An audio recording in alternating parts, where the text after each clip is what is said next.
Big news today. Well, actually over the past week, but it's been odd the way things have played out here.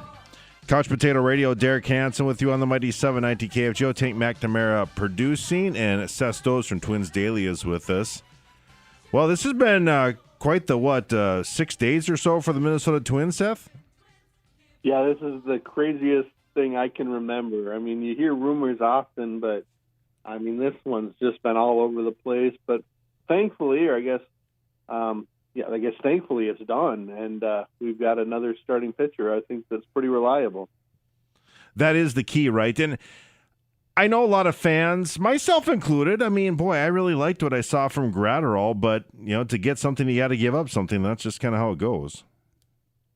Yeah, I mean, you always want to be on that side of the deal where you think you just rip somebody off, but that's just not how it works. The front offices are too smart, things like that, and it's got to hurt a little bit to get something that's going to help you, especially with the Twins now being in that win now type of a mode where they're the ones getting veterans and giving up prospects to get them. Seth, as a guy that follows the minor leagues like you do for the Twins, where did you have Gratterall graded out in 5 years? What would you think he'd be for the Minnesota Twins if he was still here? It's a good question because when I saw him a couple of years ago in Cedar Rapids, I immediately wondered if I should have him as the number one prospect in the organization. I saw a starting pitcher with 3 potentially very good major league pitches. I think the biggest concern with him is the injuries. He had Tommy John 4 years ago, so that's not a concern right now. But the fact that he missed 3 months last year with a shoulder issue, I think I fully understand why the Twins see him as a reliever. Now, that said, he could be an elite closer. He's got that kind of stuff with the 102-mile-an-hour fastball and still the slider to go with it, and he's still got a changeup. So, I mean, he can be very, very good if he can stay on the mound, and I certainly hope he does because, baseball is better when great players play, and he has the ability to be that. I did go into the season thinking to be like the next type of Chapman, start off his career maybe being that 7th, 8th inning guy, and who knows, a closer someday. But it sounds, does he want to be a starting pitcher, or is that how the Dodgers envision it? I know the Twins started thinking starter and then into the bullpen. And what do you see his future being?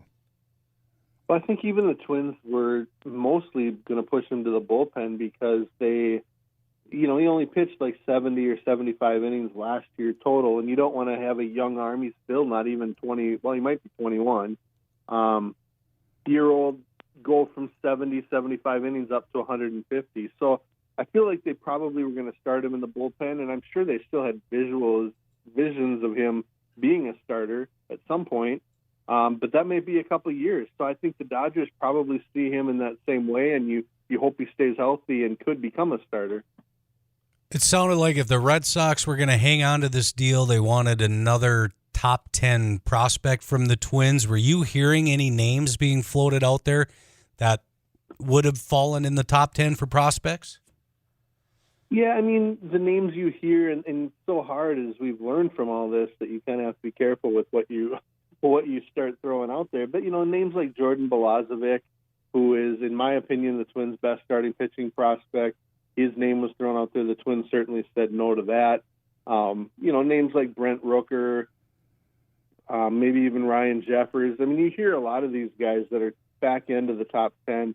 They certainly weren't going to give up the Royce Lewis's, Alex Kirilloff, Trevor Larnach, Joan Duran, or Jordan Balazovic to go along with Gratterall.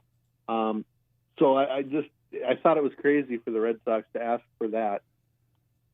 When you look at going into what we're going to get with Medea here, he's not one of these top-line guys that we think about as far as getting paid $30 million a year and, the Garrett Coles type of thing. But as far as being able to help out win games, where do you put him? And he's probably going to be the third guy behind Odorizzi and Barrios right now?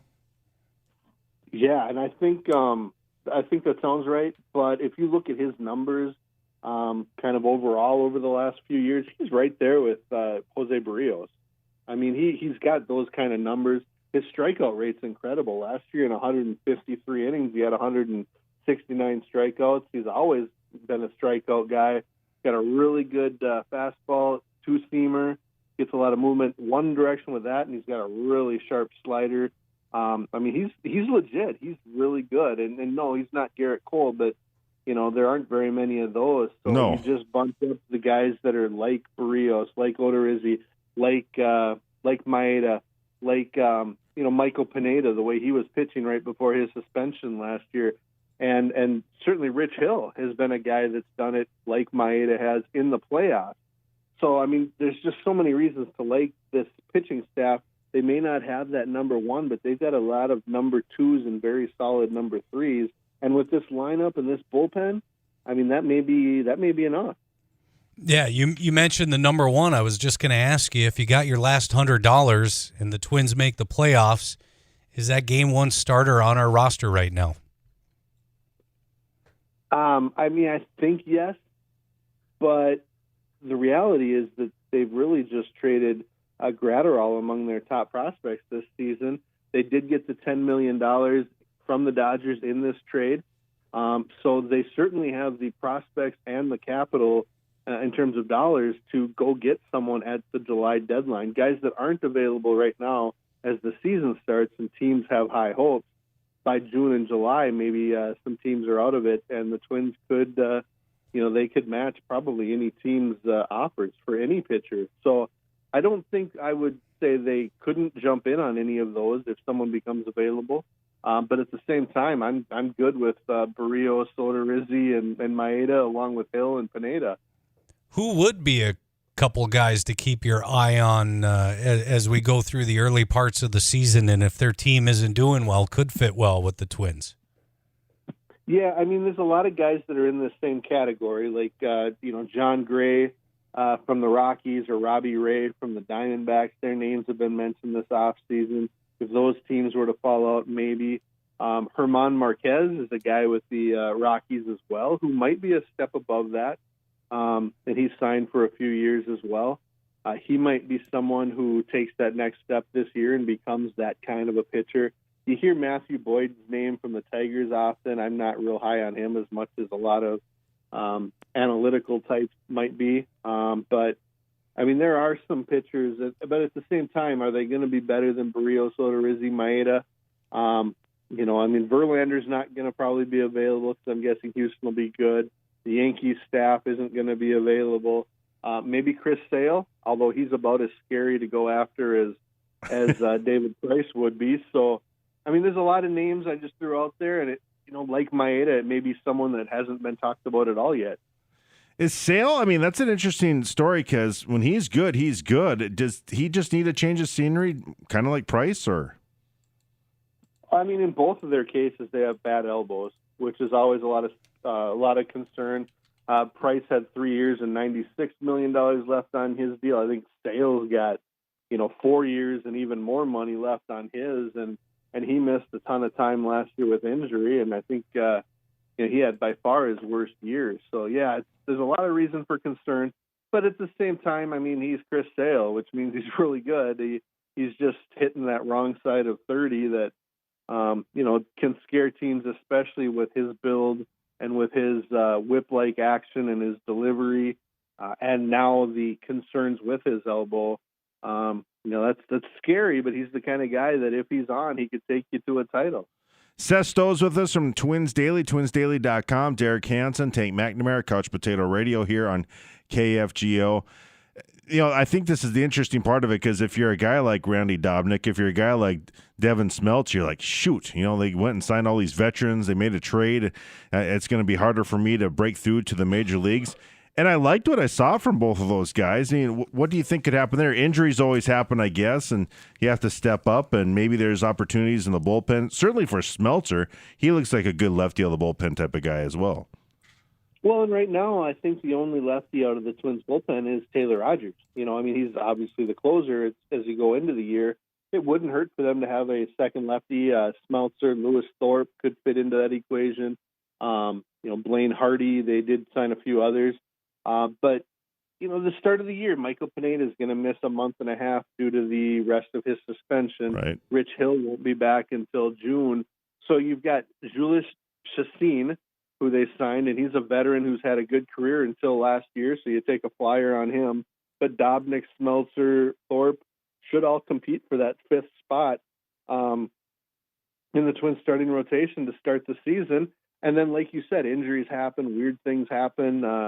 It's never bad to have a good 6th, 7th, 8th, or 9th pitchers, even if you only use 5 at a time. It's great having that depth. It's something the Twins have not had to this level for a long time.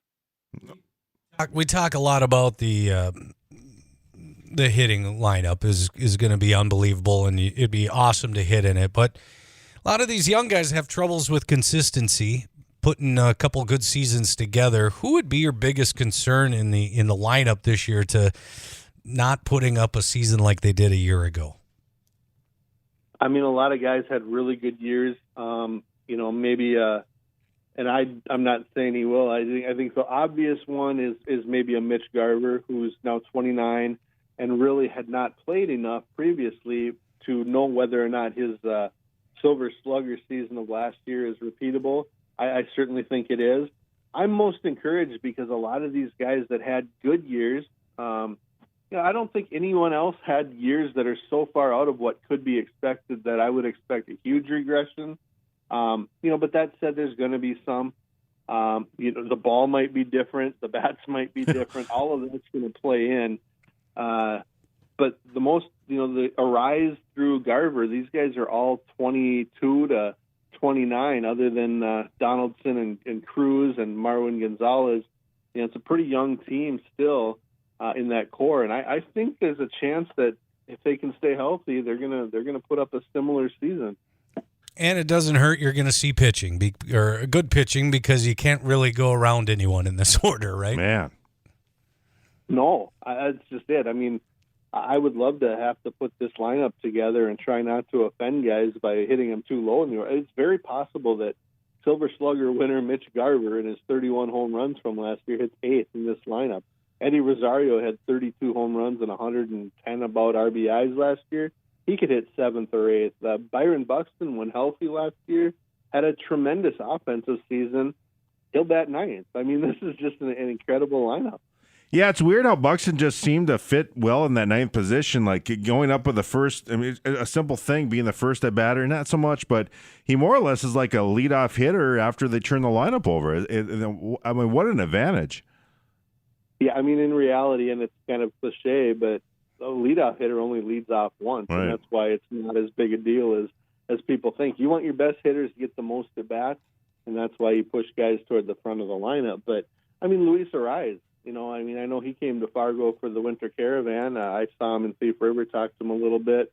I mean, he had 330 as a rookie last year, and he could bat 8th or 9th too. I mean, it's just incredible. You hope that they're able to maintain it, and either way, it's going to be a lot of fun.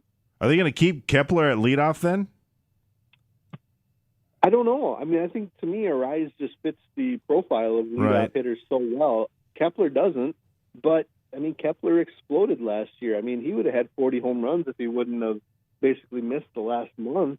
It's hard to think, of wanting to move a guy who had that kind of success, take a little pressure off of Arraez maybe. I mean, Garver did a nice job in the leadoff spot against left-handed pitching. Yes, he did. I think to summarize, Rocco Baldelli is going to have some options, and he can mess around and give guys days off because the bench will be good too. And boy, it's going to be hard to go wrong. It was kind of funny last year looking at the lineup. Kepler was the leadoff most of the time, but then you'd see him in that 7-hole. It's like, how many other teams can do that? Bet their leadoff guy in the 7-hole. Yeah, and like I said, Garver did pretty much the same thing. I guess you could go back to Kent Herbeck hitting 4th for the Twins against right-handed pitching in 91, and I think he hit 7th or 8th against left-handed pitching. So, but that's the nice thing. I mean, you think of Tom Kelly as old school, but he certainly wasn't afraid of platooning, as we saw often. So, no, it's just, and Baldelli's going to use that information to their advantage. How much do you think? I mean, we talk about going back to pitching a little bit. How interesting is it going to be to have a guy have to face 3 batters? I mean, that is such a weird quirk now and such a game changer in baseball. I don't really know if I like it. We'll see how what it's like when it actually comes to fruition here. Yeah, I'm an advocate for trying to improve pace of play. I don't know if this is it, and I think teams are going to have to adjust to it. Obviously, if an inning ends, they can make a pitching change if a pitcher hasn't pitched to 3 batters yet. Sure. So they may try to do it with 2 outs more often than not. But it's going to be interesting to see how managers choose to do that throughout the course of a season. Yeah, to me, it's just more about. I've always believed it's kind of more about just keeping the pitchers to work quicker and also throwing strikes and calling strikes that are close. Does that make sense? I mean, I think if the strike zone's bigger, you either got to take the bat off your shoulder and you swing and miss, you swing and hit and put in play. I mean, it just seems kind of simple. That's what Tom Kelly and I always have talked about whenever I was down talking to him about that. Yeah, I mean, so I think, Derek, if I'm hearing you right, you're advocating that electronic strike zone so that more pitches are called strikes, right? Yeah. Let's do it. Well, I would say. Why not? Didn't you think that the inconsistency of the strike zone was about as bad as it? I mean, it got to the point I had to listen to the games on the radio because if it was close, it would drive me crazy. I just think they need to give the pitchers the black and then some sometimes because guys are up there and it makes the game the most boring part of the sport to me is a walk because it's not leading to like Maury Wills on first base anymore. You know what I'm getting at? It's just a nothing play right now, and it leads to throwing over to first a couple times for no reason. Unless you got Buxton on the first, then it's fun. It can, but even he doesn't steal because he'll score on the double. So there's no sense in letting guys take the risk of being caught. I guess my point would always be, and Justin Morneau stated this on telecast as well. The hitters just need to know what the strike zone is. They'll adapt, they'll adjust, but when it's game to game and inning to inning, you don't know what's up. And to be totally fair to umps, when it's coming in at 100 miles an hour, it's hard to see whether it hit the black or not. And moving. And when some of these sliders and stuff, I mean, how do you know if it hit just a little corner? They're not perfect and they shouldn't be perfect, but we now have the technology to call it perfectly. So are you in favor of it then? I've changed my mind, and I am in favor of it. Yeah, now. I kind of am. I am too, actually. Yeah. As long as they've got it, set up so that it's running perfectly. You're not going to, have Bluetooth software system or something, and it goes out for an inning, and now you're, I mean, there's definitely things that will have to be fixed. But it's good to see they're thinking about it. I would say if the company that is in charge of the Iowa Caucus app is in charge of Major League Baseball strike zone, probably not a good avenue, right? No, that would not be good. You stole my joke. I was thinking the same thing. We'll review that, but we'll get back to you in a couple of days.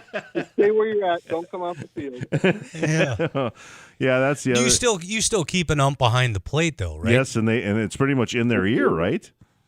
Yes. Yeah, in fact, they tested it out in the Arizona Fall League. They've used the Atlantic League, the independent league out east, as a test run for it as well. And to mixed results, hitters aren't always sure anymore what's a strike. Things that haven't been strikes ever, like drop, split fingers or whatever, are suddenly being called strikes because they hit a little bit of the corner. So it's going to be an adjustment. I love that. Go that direction. Yeah. Do the players, would you say, like it then, that have used it in these leagues?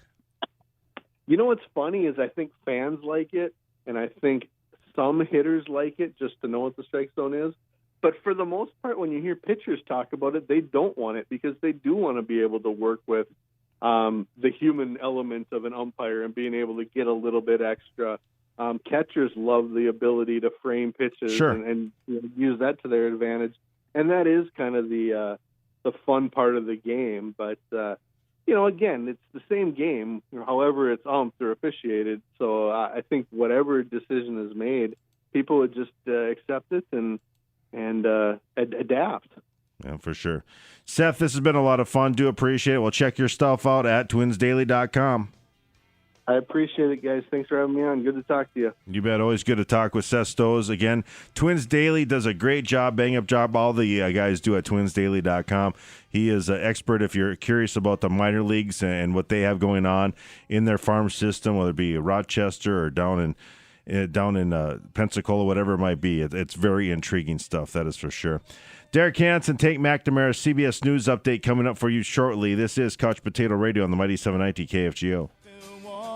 It's never too early to talk Twins baseball.